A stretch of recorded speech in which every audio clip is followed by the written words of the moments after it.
I would like to start by saying God morgon, shalom, and to thank Albert, Congresswoman Backman, the entire team of Jerusalem Prayer Breakfast, also here in Norway, Håkon, Knut, and everybody else involved, for bringing the Jerusalem Prayer Breakfast to Norway. It's an honor to host you here in our country. And it was indeed a pleasure to host you in the parliament yesterday as well, along with the members of Knesset who have come all the way from Israel.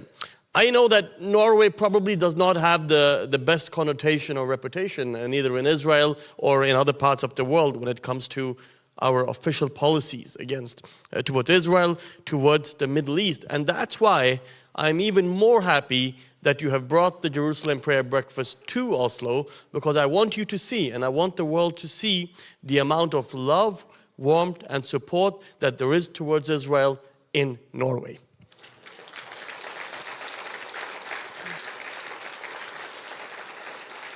Because that message should not be lost when politics sometimes dominate, and I would say when destructive politics sometimes overshadow the warmth and love that you will find for Israel here in Norway and also in other countries. We do, however, live in troubling times. So the 7th of October attacks were one of the darkest chapters in recent years. The single day where most number of Jews lost their lives because of their faith since the Holocaust. That is a dark chapter. And there's no doubt that in the necessary fight against terrorists in the aftermath of 7th October, also many civilian Palestinians have suffered. And as the intro today was a reminder of, we have seen an increase of anti-Semitism in countries around the world, also regretfully in this country. So although we are here with hope and in a positive message, the path that has led to this is a troubling and dark path. But that's why we need events like this. Because what is prayer? Prayer, at least for me, is essentially hope. And there is a hope for another path ahead than just tension, conflict, and darkness. And I'm relatively young. I'm 36 years old. But if you would have asked me a few years ago, I didn't think that in my lifetime I would see a situation where numerous Arab Muslim countries would normalize their relations and friendship with the only Jewish state in the world, Israel. And not just on paper, but in actualness,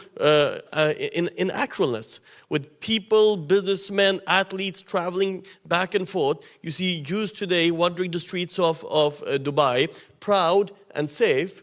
This shows me that there is another path, that prayers, that hope gives us another path in the Middle East for Israel than those decades of darkness, tension, and conflict that we have gotten too much used to. So prayers work, hope works, and that's why I'm so happy that we are gathered here this morning.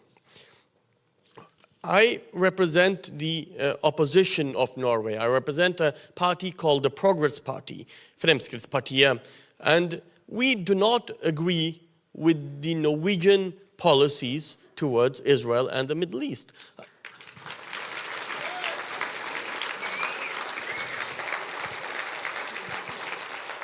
I find it saddening and frankly quite shameful that this country right now probably has the most radical and anti-Israeli policy in Europe at the moment. But this must change.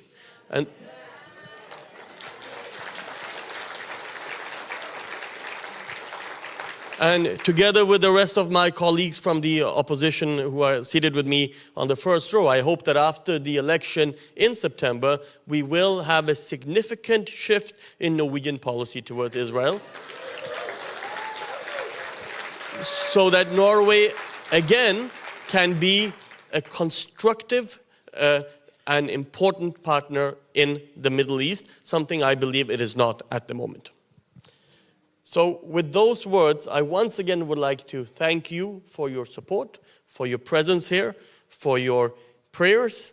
I hope that we meet again next year in Jerusalem. And this year, well, you know the saying, next year in Jerusalem. And My last words would be that Masada shall never fall again, and Israel, your friends will always be behind you in the fight against anti-Semitism and the fight against evil. Thank you. Thank you so much. We appreciate your very, very warm words. Now, as a gift, it's of course a very heavy book. It's a book about the October 7 war from a world-renowned photographer, Ziv Koren, who has been documenting the horrible days of October 7. But I think it's a good and important reminder. So you are with us, and we are thankful that we have a friend like you in Norway. Appreciate it.